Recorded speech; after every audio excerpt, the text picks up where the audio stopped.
The streets of Greenwich were bathed in early summer sunlight. In a quiet residential area where young maple leaves swayed in the breeze, real estate agent Olivia Thompson was busy preparing for another property viewing. Standing in a Victorian mansion with over a century of history, gazing at the well-maintained garden, she let out a deep sigh. The perfect family home, she thought with conviction as she completed her final checks. As a top seller at Coldwell Banker, she had built a solid reputation in this upscale neighborhood. However, in her private life, her cautious nature had made it difficult for her to venture into new relationships.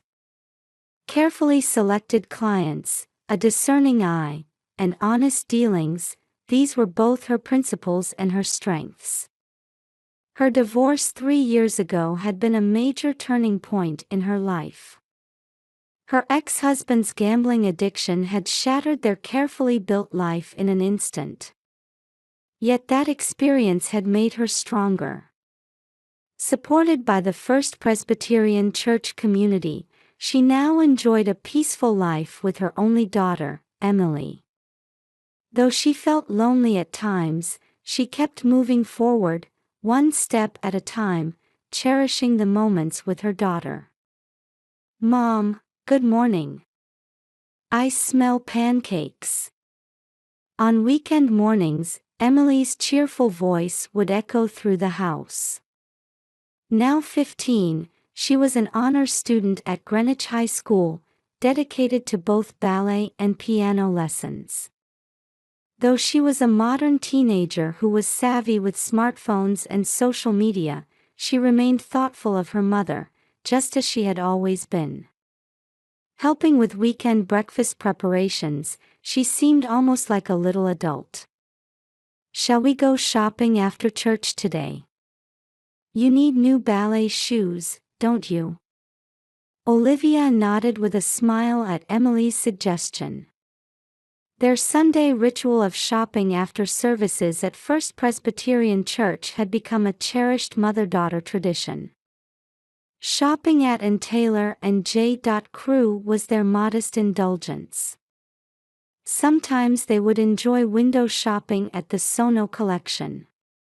Church services provided them with peace of mind and strength. Their faith had been a pillar of support during difficult times. Surrounded by the warmth of the community, Olivia felt grateful for their life. A significant change in their peaceful days came during a viewing of a luxury apartment. A penthouse overlooking Fifth Avenue. A gentleman worthy of such luxurious interiors appeared before her.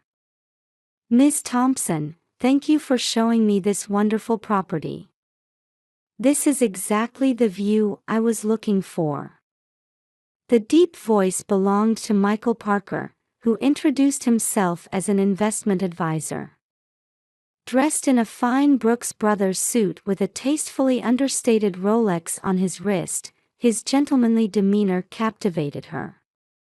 His Yale MBA education and sophistication were evident in every conversation. Though naturally cautious, Olivia gradually opened her heart to Michael's sincere personality. He would pick them up in his Range Rover, and on holidays, the three would enjoy meals at the Cheesecake Factory. Emily seemed to have a good impression of Michael as well, particularly admiring his extensive knowledge and refined manner. "A gift for your daughter. I heard it's the latest model." The gift from Michael was an iPhone 14 that Emily had been wanting. Though hesitant as a mother, seeing her daughter's joy made her accept his thoughtfulness. Michael's consideration was always appropriate and comfortable. Even her parents in Florida expressed their happiness about her relationship with Michael over the phone. "Finally, spring has come for you," her mother said, making Olivia blush. She secretly hoped this might be the beginning of a new life. Emily was absorbed in her new smartphone. Watching this peaceful scene, Olivia felt happiness. The atrium of the Sono collection was bustling with weekend shoppers. Among the people passing by luxury brand shops, Olivia, Emily, and Michael strolled leisurely. They were just another happy family enjoying their weekend shopping. "Oh, Emily. How about this dress for your ballet recital?" At Nordstrom's junior section, Olivia picked up a light blue chiffon dress. Emily's eyes sparkled. Michael smiled and said, "It would suit you perfectly," while discreetly checking the price tag. "Let's try it on." Just then, Michael's smartphone rang. His expression tensed for a moment as he looked at the screen. "I'm sorry. It's an important call from a client. I'll need to step away for a moment." Michael bowed politely and quickly headed down the escalator. Watching his retreating back, Olivia felt something was off. These sudden phone calls seemed to be happening more frequently lately. While Emily was trying on the dress in the fitting room, Olivia was checking her calendar on her smartphone. She had 3 important property viewings next week. As she was scrolling through the screen, she heard Emily's voice. The fitting room curtain opened. While the dress certainly suited her, there was anxiety in Emily's expression. "What's wrong?" "This app, it was installed, but I don't remember downloading it." Emily held out her iPhone 14, showing a screen with unfamiliar icons. An app called System Update Pro. At first glance, it looked like a genuine settings app, but Olivia couldn't remember such an app existing. Recently, the battery's been draining really fast. And sometimes, I notice the green light next to the camera is on. Maternal instinct sent out a warning signal. Olivia took her daughter's smartphone and opened the settings screen. What she saw made her blood run cold. The app permissions screen showed an alarming list of authorizations. Camera, microphone, location data, call history, messages, photos, contacts, access to every type of information. "Emily, how long has this app been?" She swallowed the rest of her question. The thought that these strange behaviors might have started after Michael's gift made Olivia's hands tremble. "I'm calling the police right away." Gripping the smartphone, she dialed 911. In the Nordstrom fitting room, such an ordinary place, their peace was beginning to crumble audibly. "I'll transfer you to the cybercrime division." The receptionist's voice sounded strangely unreal. Meanwhile, on Emily's smartphone screen, a small icon indicating location services continued to blink. Someone was watching them. Monitoring them. Just the thought sent chills down her spine. 15 minutes later, a detective arrived. Though relatively young, he was clearly a cybercrime specialist. "Detective Brian Connor," he said, showing his badge, and immediately began analyzing Emily's smartphone. The detective's face grew pale as he looked at the data displayed on the smartphone screen. "I'm very sorry, but we'll need to confiscate this smartphone as evidence.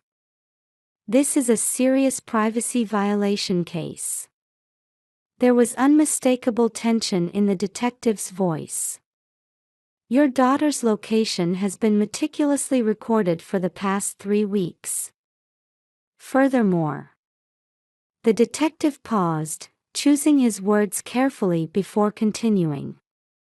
"We found evidence that call recordings, secretly captured camera images, and message histories, all of these were being transmitted externally. Olivia felt the blood drain from her feet. Holding Emily close, she asked with a trembling voice. "Michael, where is Michael Parker?" The detective shook his head. "We've checked the mall's security cameras, but it appears Parker has already left. A vehicle matching the description of his Range Rover was seen leaving the parking lot 20 minutes ago."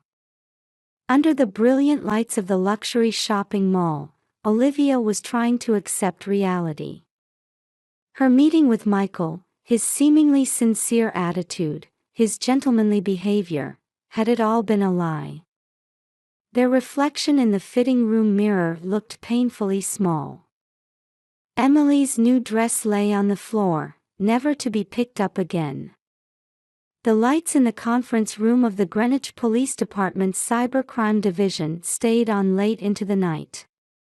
The large screen on the wall displayed data extracted from Emily's smartphone one after another. Olivia held her daughter's shoulders as they watched the footage with bated breath. "We have new information about Michael Parker's identity." Detective Brian spread out a thick file. False identification using letterhead from a real investment advisory firm, skillfully forged credentials, and his Yale MBA was also fabricated. Furthermore, the Range Rover he drove was a leased vehicle under someone else's name. The Brooks Brothers suits were likely purchased through credit card fraud. The atmosphere in the conference room grew heavy. Outside the window, the early summer night breeze rustled through the street trees. "That's not all." Female detective Sarah Martin presented new documentation. Her expression showed deep concern. "Over the past 3 years, we've confirmed 5 similar cases in the New England region, targeting single mothers in wealthy areas." Her words trailed off. Everyone understood what she left unsaid. The obsession with their daughters. This was more than just marriage fraud. "We've analyzed the data recovered from the smartphone." IT investigator James Lee displayed new screens on the monitor. "System Update Pro is sophisticated spyware not available to the general public. It appears to be adapted from military-grade technology. Installation requires specialized knowledge." Olivia's memories suddenly became crystal clear. The number of times Michael stepped away to take phone calls. The unnatural length of time he spent checking settings when borrowing Emily's smartphone. All the dots were connecting. These are some of the videos recorded in Emily's room. The screen showed Emily returning from ballet lessons, doing homework, talking on the phone with friends. Every moment of her daily life had been secretly recorded. Olivia held her daughter tightly. The 15-year-old girl trembled slightly in her arms. After checking the location history, Detective Brian showed a new map. "We found evidence that Parker had been frequently lying in wait around Emily's school route, ballet studio, and friends' homes.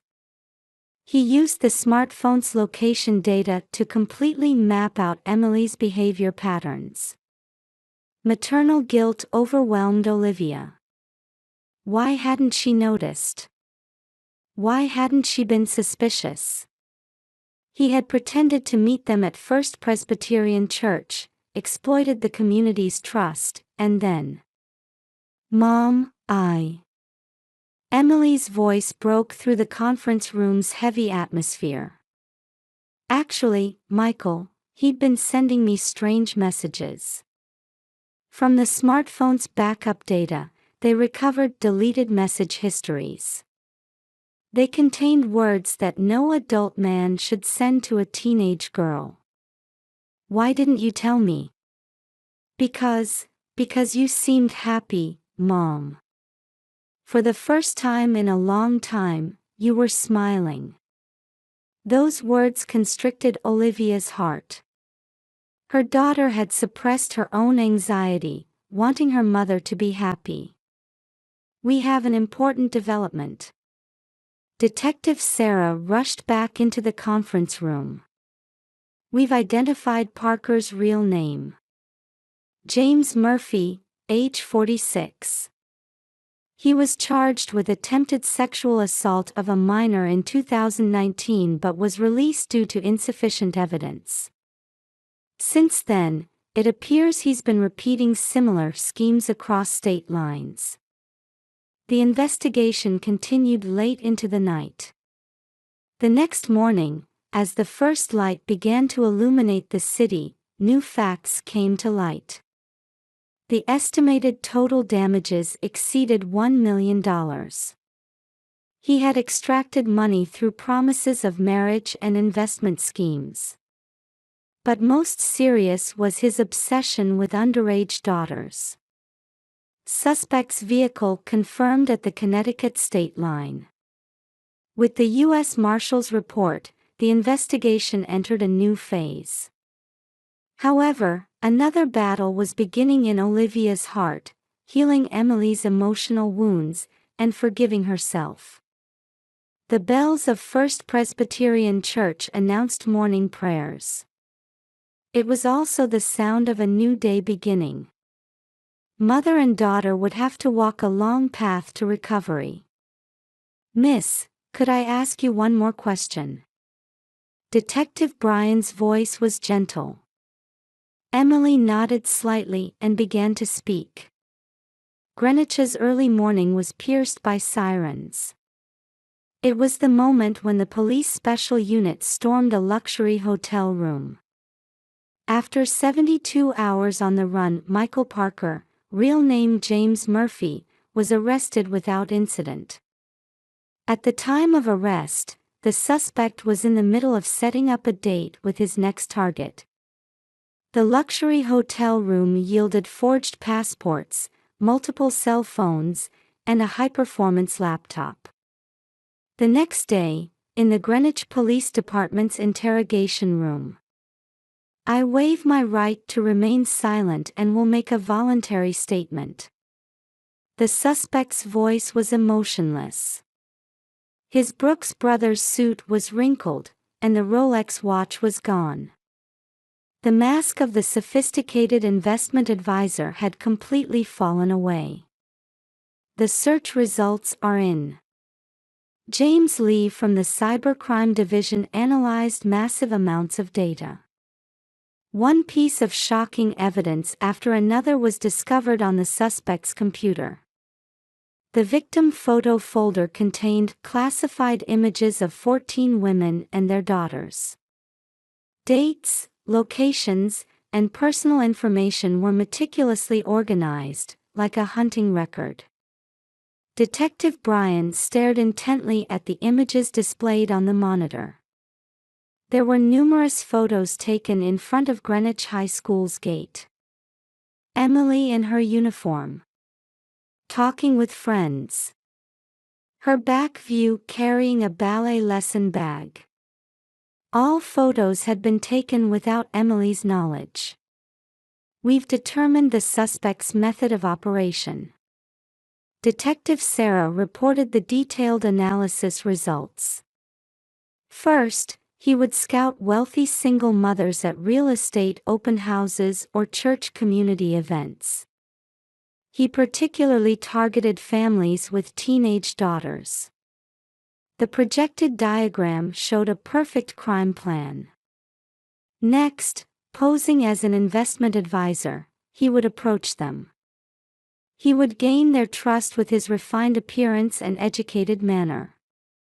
As the relationship progressed, he would give their daughters gifts of compromised smartphones. And then, using spyware. Yes. He would place the daughters' lives under complete surveillance. Location data, call content, messages, photos, everything was recorded, and he could even remotely activate cameras and microphones. In the interrogation room, the suspect continued his confession. "I only gave them what they were looking for." The police officer's expressions hardened at these words. Single mothers want strong men. Their daughters crave father figures. I was just filling that void. What about the secret filming and recording? Insurance. In case the relationship broke down. Besides, observing young girls' lives was my hobby. The interrogating officer frowned at the nauseating confession. Then, an astounding fact came to light. The suspect had been repeating similar schemes for over 15 years. Total damages exceeded $5 million, with victims spanning the entire East Coast. A week later, in the Stamford Superior Court. Defendant James Murphy. You have committed grave crimes. The judge's voice resonated through the tense courtroom. Marriage fraud, financial fraud, illegal acquisition of personal information, attempted sexual assault of minors, stalking, and above all, the crime of trampling on innocent children's hearts weighs heavily. Victims from across the country sat in the courtroom. Mothers of various ages, and their daughters. All people whose lives had been destroyed by the same method. We lost our eldest daughter. A woman standing at the witness stand began speaking with a trembling voice. When our daughter learned she had been secretly filmed, she became mentally overwhelmed. She's now receiving treatment in a specialized hospital. She hasn't been able to return home for almost 2 years. As the reality of the damage was revealed one after another, a heavy atmosphere enveloped the courtroom. There is no atonement for your crimes. The sentence was pronounced. 25 years imprisonment. This is the minimum price for the lives, trust, and hope you stole from these people. Olivia squeezed Emily's hand tightly. Members of the First Presbyterian Church community had also come to court to support them. After the sentencing, victims gathered on the courthouse steps. There was shared pain, but also new bonds forming. Let's create a support group. Everyone nodded at one mother's suggestion. So our experiences won't be in vain. For those who might face similar dangers in the future. The evening sun beautifully tinged the courthouse spire. It looked like light announcing the end of a long nightmare and a new beginning. Then Emily said in a small voice. Mom, we'll be okay, right? Olivia nodded firmly. The wounds were deep, indeed. But mother and daughter had the strength to overcome them together. With the church community and their newly found friends.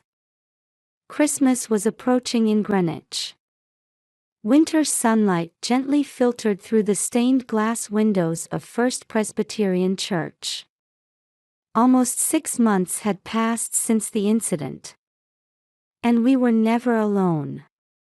Olivia's voice from the pulpit resonated in the hearts of those gathered in the church. It was an awareness meeting about protecting children from cybercrime. As part of the Victims Association's activities, she was sharing her experience. Today, my daughter Emily will speak in her own words for the first time. The 15-year-old girl stood at the podium with a nervous expression. I was scared. But I was more afraid of ruining Mom's happiness. Mothers of various ages had gathered in the venue. Many had teenage daughters. But now I understand. That family bonds can never be broken. And that we weren't to blame. Warm applause erupted from the audience at Emily's words. Detective Brian, who had handled the investigation, sat in the front row. After the meeting, the Victims Association held their regular meeting in the church's fellowship hall. Faces of fellow members from across the country appeared on a large screen via Zoom. A similar case has occurred in Florida. In New Jersey, they've begun discussing new legislation. The California chapter is planning to hold seminars in high schools. Their activities were steadily expanding. I have an update, Detective Sarah reported on the latest situation. Murphy is showing problematic behavior in prison. Unfortunately, his prospects for rehabilitation appear low. However, the victim's recovery was progressing steadily. Emily's painting won a prize at the school art exhibition. Olivia proudly presented her daughter's work. It was a watercolor depicting a mother and daughter walking hand in hand, gently wrapped in light streaming through the church's stained glass windows. Emily's counselor is very pleased with her progress. Certainly, the scars wouldn't disappear easily. But mother and daughter were moving forward one step at a time, supporting each other. How are you doing with the new phone? After the meeting, mother and daughter walked through the church garden. Emily held her new smartphone with enhanced security features. She had naturally adopted safe usage rules. Good. I'm keeping my social media personal information to a minimum. In the middle of their conversation, a phone call came in. Mrs. Thompson, CBS News is requesting an interview. It was from the Victims Association's PR representative. A national network was planning a special feature on protecting children from cybercrime. Mom, can I appear too? Emily's eyes sparkled for the first time in a while. I want to tell everyone that they don't have to be afraid. That there are always people they can talk to. Olivia embraced her daughter. Their former nightmare was now becoming a light to save others. The church bells chimed 3 o'clock. Mother and daughter began walking hand in hand as maple leaves danced in the air. Hey Mom, let's spend Christmas just as a family, like always. Yes, that would be lovely. Oh, but I still want to join the church carol group. Emily's smile warmed Olivia's heart. Their painful experience had taken much from them. But it had also taught them important lessons. The strength of family bonds. The warmth of community. And the ability to stand up again after being hurt. The winter sunset reflected off First Presbyterian Church's spire. It seemed to herald the beginning of a new season. Well, shall we head home? Yes. The sound of mother and daughter's footsteps echoed on the frozen ground. It sounded like the heartbeat of hope. In prison, James Murphy, formerly known as Michael Parker, continued writing something on his cell wall. The twisted obsession of a man deemed beyond rehabilitation hadn't disappeared. But that could no longer reach Olivia and Emily. Mother and daughter were bound by an unshakable bond, beginning a new life. And their journey would become a guidepost for others carrying similar pain. The last rays of sunlight shone on the church's cross.